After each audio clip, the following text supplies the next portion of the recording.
Hello வணக்கம். இன்னைக்கு நம்ம இந்த வீடியோவில் என்ன பார்க்க போகிறோம் அப்படின்னா, இதை முதலில் நீங்கள் தெரிந்து கொள்ள வேண்டும் அப்படின்னா, இந்த அறநிலைத்துறை தேர்வுக்கான சிலபஸோடைய கண்டென்ட், இதில் வரக்கூடிய கான்செப்டை இன்னைக்கு நம்ம டாப் டு பாட்டம் என்னெல்லாம் சொல்லியிருக்காங்க அப்படிங்கிறத இந்த வீடியோவில் நான் உங்களுக்கு கொடுக்குறேன். சரிங்களா?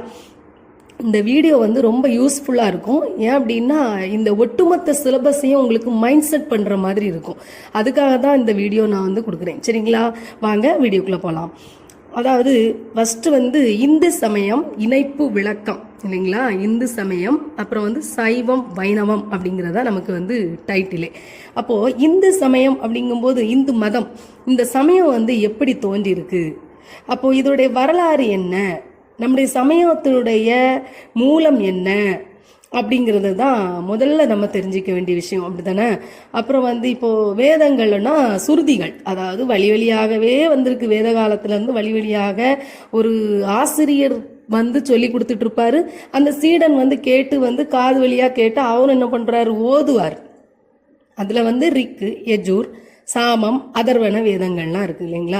அதுக்கப்புறம் இறைவனை பாடுவதற்காக தோத்திரங்கள், அதாவது 12 திருமுறைகள், அதுக்கப்புறம் சாத்திரங்கள், 14 வகையான சாத்திரங்கள், இது போக நமக்கு இதிகாசங்கள், ராமாயணம், மகாபாரதம், புராணங்கள், இதெல்லாம் நம்முடைய சமயத்திற்கு, நம்முடைய சமய கருத்துக்களை கொண்டு செல்வதில் எந்த அளவுக்கு பங்கு வகிக்கிறது அப்படிங்கிறதையும் நம்ம கண்டிப்பாக தெரிஞ்சிருக்கணும். சரிங்களா? இப்போ நம்முடைய சமயத்தை நம்முடைய ஆதிசங்கரர் அதோடைய உட்பிரிவுகளா 6 வகையா சொல்லியிருப்பாரு. அதாவது கணபதியை வணங்குறது, அதுக்கப்புறம் சிலர் சைவம் இல்லையா, சிவனை வழிபடுவாங்க. அதுக்கப்புறம் விஷ்ணு வழிபடுனா அது வைணவம். அதுக்கப்புறம் கௌமாரம் இல்லையா, முருகனை வழிபடுறது. சக்தி, சாக்தேயம், சக்தியை வழிபடுவாங்க. அதுக்கப்புறம் சூரிய வழிபாடு இருக்கு. இந்த மாதிரி 6 வகையான வழிபாடுகள் பற்றி நம்முடைய ஆதிசங்கரர் தன்னுடைய கருத்துக்களை சொல்லியிருப்பாரு. சரிங்களா? அப்போ நம்முடைய சமயம்னா என்ன, நம்முடைய சமயத்துல எத்தனை வகையான வழிபாடுகள்லாம் பண்றோம் அப்படின்னு தெரிஞ்சுக்கிறோம். இந்த உலகம் எப்படி தோன்றி இருக்கு, இந்த உலக தோற்றத்திற்கான காரணக்கர்த்தா யாரு, இந்த கடவுள்னு சொல்றோம் இல்லையா, அந்த கடவுள் யாரு, அப்புறம் இந்த ஓம்காரத்துக்கும் இந்த கடவுளுக்கும் உள்ள தொடர்பு என்ன இல்லைங்களா, இதெல்லாம் நம்ம தெரிஞ்சுக்க போறோம். அதுக்கப்புறம் குரு ரொம்ப முக்கியமானவர். ஏன் அப்படின்னா, நம்ம மனிதன் அப்படிங்கும்போது நிறைய ஆசைகளால் கட்டுண்டிருப்போம், நிறைய பேராசைகள் இருக்கும். அது போக ஆணவம், கண்மம், மாயை, இந்த மலங்கள்லாம் இருக்கும்.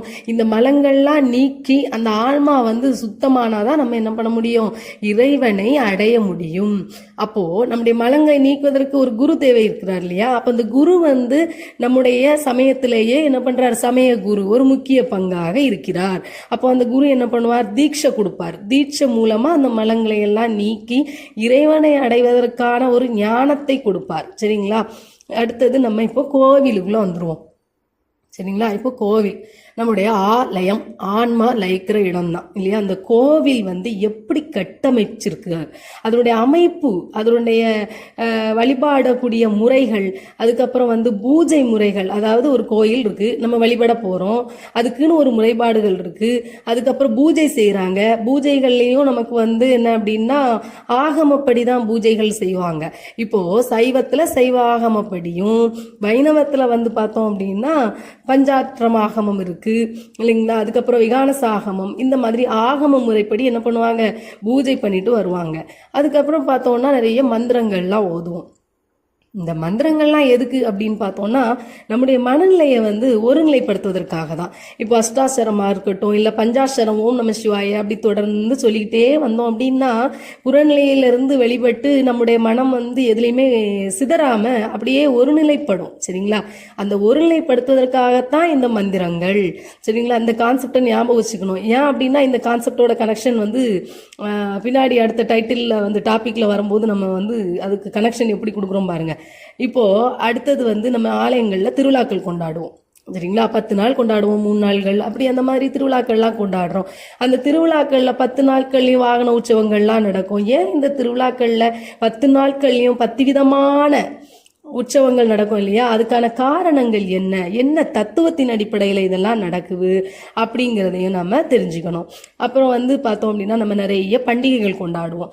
தீபாவளி, பொங்கல், நவராத்திரி, சிவராத்திரி, இல்லை விநாயகர் சதுர்த்தி இல்லைங்களா, ஒவ்வொரு மாதத்துலையும் கொண்டாடுவோம். இந்த மாதத்துலலாம் கொண்டாடுறோம்.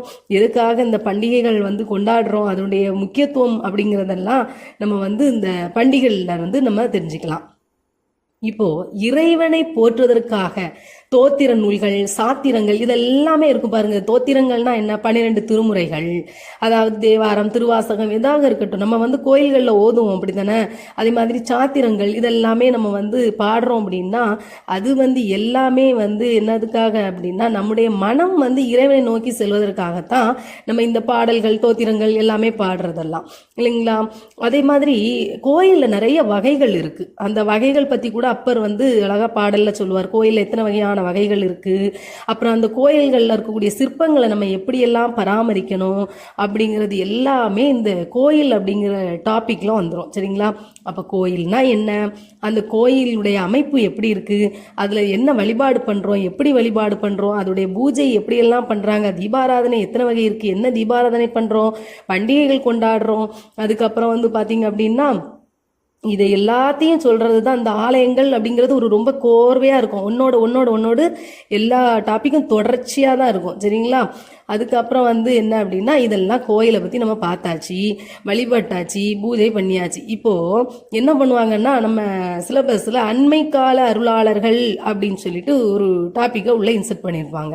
அடுத்து அதாவது ராமகிருஷ்ண பரமஹம்சர், விவேகானந்தர் இல்லையா, அப்புறம் வந்து பாம்பன் சுவாமிகள், இவர்களை பத்தி நம்ம தெரிஞ்சுக்கணும். ஏன் அப்படின்னா இப்போ இந்த இறைநிலையை நம்முடைய இந்து சமய கருத்துக்களை மக்களிடம் போதிப்பவர்கள் யாரு, இந்த விவேகானந்தர், ராமகிருஷ்ணர்லாம் என்ன பண்ணாங்க, நம்முடைய இந்து சமய கருத்துக்களுடைய உண்மையான நிலை, நம்முடைய ஆன்மாவின் உண்மையான நிலையை மக்களிடம் கொண்டு போய் எளிமையான கருத்துக்களில் சேர்த்தார்கள் இந்த அருளாளர்கள்லாம் இல்லைங்களா. ஏன் எளிமையான கருத்துக்கள் அப்படின்னு நான் சொல்றேன்னா இவங்க பேசுறது எல்லாருக்கும் புரியும், பாமர மக்களுக்கும் புரியும். அந்த வகையில் நம்முடைய இந்து சமய கருத்துக்களை அனைத்து மக்களிடமும் கொண்டு போய் சேர்த்தவர்கள் தான் இந்த விவேகானந்தர், ராமகிருஷ்ண பரமஹம்சர்லாம். அப்படிதானே. ஏன் அப்படின்னா அதுக்கு அடுத்த டாபிக்ல என்ன பண்ணிடுவாங்க, சித்தர்கள் அப்படின்ட்டு ஒரு டாபிக் கொடுத்துருப்பாங்க.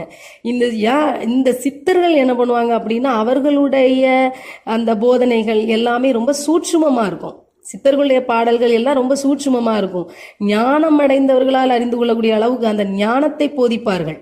அவர்கள் ஞானமடைந்தவர்கள், இறைவனை கண்டு தெளிந்தவர்கள், அதுக்கப்புறம் இந்த ஆன்மா இறைவனை அடைவதற்கான வழிகளை எல்லாம் காட்டினவர்கள், யோக நிலைகளை எல்லாம் கற்று தேர்ந்தவர்கள். அப்போ இந்த சித்தர்கள் அப்படியே டோட்டலா டிஃப்ரெண்டா இருப்பாங்க. என்ன அப்படின்னா நம்ம முதல் டாபிக்ல என்ன பண்ணோம், கோயிலுக்கு போய் வழிபடணும், ஆலயங்களில் பூஜை பண்ணோம் அப்படின்லாம் சொல்லியிருப்போம். இந்த சித்தர்கள் என்ன சொல்லுவாங்க அப்படின்னா இந்த உள்ளத்தை வந்து தூய்மையாக வைத்திருந்தால் அந்த உள்ளத்துல வந்து இறைவன் குடிகொள்வான். நம்ம வந்து இறைவனை வந்து புறத்தே தேட வேண்டாம், அகத்தே தேட வேண்டும். சித்தர்கள் கிட்ட ஒரு அஷ்ட சித்திகள் இருக்கும். அதாவது என்ன அப்படின்னா 8 வகையான சித்திகள், கரிமா, லஹிமா, மஹிமான்னு சொல்லுவோம் இல்லைங்களா. அந்த சித்திகள் கைவரப்பட்டவர்களாக இருப்பார்கள். திருமூலத்தில் என்ன சொல்வார் அப்படின்னா உள்ளம் பெருங்கோயில் உன்னுடம்பாலயம் தெள்ள தெளிந்தார்க்கு சீவன் சிவலிங்கம் அப்படின்னு சொல்லுவார். அதாவது உள்ளம் வந்து எந்த விதமான அசுத்தம் இல்லாமல் இருக்கணும், சுத்தமான உள்ளத்திலே இறைவன் குடிகொள்வான். அப்போ இறைவனை வந்து அகத்தே தான் தேடன்மே தவிர புறத்தே கிடையாது அப்படிங்கிற ஒரு கான்செப்டை சொல்லியிருப்பாரு. அதே மாதிரி யோக நிலைகள் எல்லாம் நிறைய சொல்லியிருப்பாங்க. திருமந்திரத்திலே கூட நம்முடைய மூச்சு காற்று இருக்கு இல்லைங்களா, அதோடைய அளவு வந்து குறையும் போது தான் நம்முடைய ஆயுட்காலம் வந்து அதிகமாகும் அப்படின்னு சொல்லியிருப்பாங்க. அதாவது நம்முடைய மூச்சு காற்று வந்து 12 அங்குல இருக்கும். சரிங்களா. இது நார்மலான ஒரு காற்றோட அளவு வந்து 12 அங்குலம். இது வந்து 11 அங்குலமா இருந்துச்சு அப்படின்னா அந்த உலக இச்சையெல்லாம் போய்விடும் அப்படின்னு சொல்றாங்க. அதே அந்த 12 அங்குல காற்று நம்ம சுவாசிக்கும் போது 4 அங்குல காற்றா போகும்போது தான் இந்த அஷ்ட சித்திகள் இருக்கு இல்லைங்களா, கரிமா, லஹிமா, மகிமா, இந்த அஷ்ட சித்திகள்லாம் நமக்கு வந்து கை கூடும். அதே மாதிரி இந்த காற்றோட அளவு வந்து குறைய குறைய நம்முடைய ஆயுள் காலம் வந்து அதிகமாகும். இந்த அங்குல காற்று வந்து 1 அப்படிங்கிற அளவுக்கு வரும்போது நம்ம வந்து இறைவனுடைய கூடவே நம்ம வந்து ஐக்கியமாகக்கூடிய நிலைக்கு நம்ம வந்து சென்று விடுவோம் அப்படிங்கிறதெல்லாம் அந்த சித்தர்களுடைய கான்செப்ட். அவங்க என்ன சொல்லுவாங்கன்னா மூச்சு லயமானால் மனம் வந்து லயமாகும். அப்போ வெளிநோக்கிய சிந்தனை இல்லாம குறைந்து இறைவனை நோக்கியதாகவே இருக்கும். அதாவது மரணமில்லா பெருவாழ்வுக்கு அழைத்து செல்லக்கூடிய அந்த ஒரு கான்செப்டை வந்து நமக்கு சித்தர்கள் வந்து வழங்கியிருப்பாங்க. சரிங்களா? அகத்தியர் சொல்லுவாரு, மனமது செம்மையானால் மந்திரம் ஜெபிக்க வேண்டாம், மனமது செம்மையானால் மந்திரம் செம்மையாமே. அதாவது நம்ம முன்னாடி வந்து படிச்சிருப்போம், மந்திரம்ங்கிறது மனதை ஒருநிலைப்படுத்துவதற்கு அப்படின்னு சொல்லிட்டு கோயில்ங்கிற கான்செப்ட்ல படிச்சிருப்போம். இப்போ அகத்தியர் என்ன சொல்றாரு அப்படின்னா, மனம் அப்படிங்கிறது நல்லா ஒரு தெளிவாகி விட்டது அப்படின்னா அதுக்கு திருப்பி வந்து நம்ம மந்திரம் வந்து ஜெபிக்க வேண்டிய அவசியம் இல்லை அப்படிங்கிற ஒரு கான்செப்டை சொல்லுவார். சரிங்களா? இப்போ எல்லாருமே வந்து சொல்றது ஒரே கான்செப்ட் தான். என்ன அப்படின்னா, நம்முடைய ஆன்மா வந்து முக்தி அடைய வேண்டும் அப்படிங்கிறது தான் இல்லைங்களா? அதனால தான் அடுத்த டாபிக் என்ன பண்ணியிருப்பாங்க, ஆன்மாக்கள் முக்தி நெறி அப்படின்னு சொல்லிட்டு கொடுத்துருப்பாங்க. நம்ம வந்து இந்த உலகத்தில் பிறப்பெடுத்தது அப்படிங்கிறதே வந்து இறைவனை அடைய வேண்டும் அப்படிங்கிற ஒரு கான்செப்டுக்காக தான். அப்போ அது வந்து நம்ம வந்து முக்தி நிலைக்கு செல்லணும் அப்படின்னா நம்ம வந்து இந்த மனித பிறவி அப்படிங்கிறது பல வகையான பிறவிகளை தாண்டி பல லட்சம் பிறவிகளை தாண்டி தான் நமக்கு கிடைத்திருக்கிறது. மாணிக்கவாசகர் கூட திருவாசகத்தில் அழகா சொல்லியிருப்பாரு, புல்லாகி பூடாகி புழுவாகி பல்விருகமாகி பறவையாய் அப்படின்ட்டு சொல்லியிருப்பார் இல்லையா? அதோட அர்த்தம் வந்து இதுதான். அதை தான் என்ன சொல்லியிருப்பாங்க, மரணத்துக்கு பின் மனிதர் நிலை அப்படின்னு சொல்லி டாபிக்ல கொடுத்துருக்காங்க.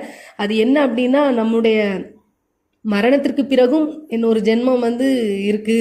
அதாவது பல ஜென்மங்களை தாண்டி தான் மனித பிறவி நம்ம கிடைச்சிருக்கு. மறுபடியும் வந்து நம்முடைய பிறப்பு வந்து எந்த வேணாலும் அமையலாம். அது எதை பொறுத்தது, நம்முடைய கர்மாவை பொறுத்தது, நம்முடைய செயல்களை பொறுத்தது, அதை பொறுத்து தான் அமையும். அதனால தான் நம்முடைய இந்து சமயத்தில் வந்து பல ஜென்ம பிறப்புகளை எல்லாம் நமக்கு வந்து நம்பிக்கை உடையதாக இருக்கிறது. அந்த கான்செப்ட்ல தான் நமக்கு மரணத்திற்கு பின் மனிதர் நிலை என்னவாகும் அப்படின்னு சொல்லிட்டு தான் மரணத்திற்கு பின் மனித நிலை அப்படின்னு சொல்லிட்டு ஒன்று வச்சிருக்காங்க. சரிங்களா? இது எல்லாம் தான் இந்து மதம் சைவம் வைணவத்தில் வரக்கூடிய முதல் கான்செப்ட். இந்து மதத்தினுடைய தோற்றமும் வரலாறும் அதுல இருந்து ஸ்டார்ட் பண்ணி மரணத்திற்கு பின் மனிதனுடைய நிலை இல்லைங்களா, இது வரைக்கும் வந்து நம்ம வந்து பார்த்துருக்கோம். இது எல்லாமே வந்து நம்முடைய இந்து மதம் அப்படிங்கிற டைட்டில் கீழே வருது. அதுக்கு அடுத்ததான் நமக்கு என்ன கொடுத்துருப்பாங்க அப்படின்னா சைவம் அப்படிங்கிறது. அதாவது சைவம்னாலே சிவனை வழிபடுறவங்க இல்லைங்களா. இந்த சைவம் வந்து நம்முடைய தமிழ் இலக்கியங்களில் எப்படியெல்லாம் வந்து செழிப்புற்று வளர்ந்தது, வளர்ச்சி அடைந்தது அப்படிங்கிறது. அதுக்கப்புறம் வந்து சைவம் அப்படின்னாலே நமக்கு வந்து நாயன்மார்கள் வந்துருவாங்க. அதாவது பெரிய புராணம் கொடுத்துருப்பாங்க. அதில் வந்து 63 நாயன்மார்கள் அடியார்களுடைய வரலாறு பற்றி வந்துடும். அதுக்கப்புறம் சைவ குருமார்கள் இருக்காங்க இல்லையா, அதாவது அப்பர், சுந்தரர், மாணிக்க வாசகர், திருஞான சம்பந்தர், இவர்கள் எல்லாமே நம்ம சைவ சமய கருத்துக்களை மக்களும் எப்படி வந்து கொண்டு போய் சேர்க்கிறார்கள் அப்படிங்கிறதும் அவர்களுடைய நெறிமுறைகள் இருக்கும் பார்த்தீங்களா. அதாவது தாச மார்க்கம், சன்மார்க்கம், சகமார்க்கம், சத்புத்திர மார்க்கம் இல்லைங்களா, அவர்களுடைய சரிய கிரிய யோக ஞான மார்க்கங்கள் மக்களை வந்து எப்படி சென்று அடைகிறது, இது எல்லாமே வந்து நம்ம வந்து சைவம் அப்படிங்கிற டைட்டிலில் தான் நம்ம பார்ப்போம். ஸோ இந்த சைவம் அப்படின்னாலே சைவ குருமார்கள் இல்லையா, அவர்கள் வந்து சைவத்திற்கு ஆற்றிய தொண்டு முறைகள் இதெல்லாம் வந்துடும். இப்போ வைணவம் அப்படிங்கும்போது இந்த வைணவம்னா நம்ம நாராயணனை வழிபடக்கூடியவர்கள், இந்த விஷ்ணுவை வந்து முதன்மையான கடவுளாக கொண்டவர்கள். அப்போ வந்து இந்த ஆகமம் இங்க வந்து வைணவ ஆகமங்கள் எல்லாமே சைவாகமத்திலிருந்து வேறுபாடாக இருக்கும். இந்த ஆகமும் நாராயணனும் அப்படின்னு கொடுத்துருப்பாங்க. அதுக்கப்புறம் நம்முடைய வைணவத்தில் ஆழ்வார்கள் உடைய வரலாறு 12 ஆழ்வார்கள் தானே முக்கியமான தொண்டாற்றி இருப்பாங்க இந்த வைணவம் எல்லாமே வந்து செழிப்பா தலை தோங்கியதற்கு. அப்போ அதுல வந்து முக்கியமான பங்காற்றியவர் நம்முடைய ராமானுஜர். ஆக ராமானுஜருடைய விசிஷ்டாத்வைத கொள்கை வந்து இதுல வந்துடும். நமக்கு சைவம் அப்படிங்கும்போது ஆதிசங்கருடைய அத்வைதம் வரும், வைணவத்துல ராமானுஜருடைய கோட்பாடுகள், அதுக்கப்புறம் இங்க வைணவ ஆச்சாரியார்கள் இருப்பாங்க அவர்கள், அதுக்கப்புறம் வந்து 4000 திவ்ய பிரபந்தம் அவர்கள் ஓதரக்கூடிய முக்கியமான சிறப்பு வாய்ந்த நூல் 4000 திவ்ய பிரபந்தம். எல்லா 12 ஆழ்வார்கள்லையுமே நம்மாழ்வார் வந்து ரொம்ப சிறப்பு வாய்ந்த ஆழ்வார். அப்போ இந்த நம்மாழ்வாரும் வைணவமும் அப்படின்னு தனியா கொடுத்துருப்பாங்க. அவருடைய சிறப்பை வந்து நம்ம தெரிந்து கொள்ளணும் அப்படிங்கிறதுக்காக. இறுதியாக பார்த்தோம்னா கடைசியா 7Bக்கான சிலபஸ்ல வந்து கீதையின் உட்பொருள் அப்படின்னு கொடுத்துருப்பாங்க. அதாவது பகவத்கீதையினுடைய உட்பொருள், அதாவது ஒட்டுமொத்த கான்செப்டுமே உள்ளடக்கியது தான் பகவத்கீதையினுடைய உட்பொருள் இல்லைங்களா. பகவத்கீதையில என்ன படிப்போம் நம்ம, கர்மயோகம், பக்தி யோகம், ஞான யோகம் படிப்போம். சிம்பிளா சொன்னோம் அப்படின்னா கர்மயோகம்னா கடமையிச்சை பலனை எதிர்பாராதே அப்படிங்கிறது தானே. இப்போ பக்தி யோகத்துல வந்து நல்ல பக்தியோட பூஜை பண்றது, பக்தி பாடல்களை பாடுறது, உள்ளமெல்லாம் கசிந்து கண்ணீர் மல்கி இறைவனை நினைத்து உருகி உருகி பாடுறதுதான் பக்தி யோகம். அதுக்கப்புறம் ஞான யோகம். ஞான யோகம்ங்கிறது தன்னை தாண்டிய ஒரு அறிவின் பாதை. அதாவது ஒரு குருவின் துணை கொண்டு, சாத்திரங்கள் இதெல்லாத்தையும் துணை கொண்டு நம்ம என்ன பண்றோம் அப்படின்னா மலங்களை எல்லாம் நீக்கி ஞானத்தை அடைந்து பிரம்மத்தை அடையக்கூடிய ஞானம்தான் இந்த ஞான யோகம். இல்லைங்களா? இந்த ஞான யோகத்தில் இருக்கவங்க என்ன பண்ணுவாங்க, மண்ணையும் பொன்னையும் ஓட்டையும் ஒன்றாக கருதுவார்கள். அவர்களுக்கு எல்லாமே வேறு வேறு கிடையாது இல்லையா? இதுதான் வந்து பிரம்ம யோகம், ஞான யோகம். அப்போ இது வந்து இந்த கர்ம யோகம், பக்தி யோகம், ஞான யோகம் இதெல்லாம் தான் நம்ம பகவத்கீதையில சொல்றோம். ஆனா அந்த பாதைகள் தான் ஒன்னொன்னா வித்தியாசமா சொல்லியிருப்பாங்களே தவிர இந்த மூணுடைய நோக்கமே வந்து ஒன்றுதான், இறைவனை அடையக்கூடிய பாதைகள் தான். இது ஒன்று மேலே ஒன்று கீழே அந்த மாதிரிலாம் எதுவுமே கிடையாது. மூன்றுமே சமநிலையில் இருக்கும் யோகங்கள், இறைவனை அடைவதற்காக காட்டும் பாதைகள். பகவத்கீதையினுடைய உட்பொருளை தெரிந்து கொள்ள வேண்டும் அப்படிங்கிறதுக்காக தான் அந்த கீதையின் உட்பொருள் அப்படிங்கிற டாபிக் வச்சுருக்காங்க. ஸோ இதோட சிலபஸ் வந்து முடியுது. இந்த வீடியோ உங்களுக்கு வந்து ஸ்டார்டிங்லேருந்து எண்டு வரைக்கும் கொஞ்சம் லாங்காக போனாலும் ரொம்ப யூஸ்ஃபுல்லாக இருக்கும். ஒரு டைம் பார்த்துட்டிங்க அப்படின்னா நல்லா மைண்ட் செட் ஆயிரும். சிலபஸ் ரொம்ப ஈஸி அப்படிங்கிற ஒரு மைண்ட் உங்களுக்கு வந்துடும். அதுக்காக தான் நான் அந்த வீடியோ வந்து கொடுத்துருக்கேன். ஓகே, மீண்டும் இன்னொரு வீடியோவில் சந்திப்போம். நன்றி.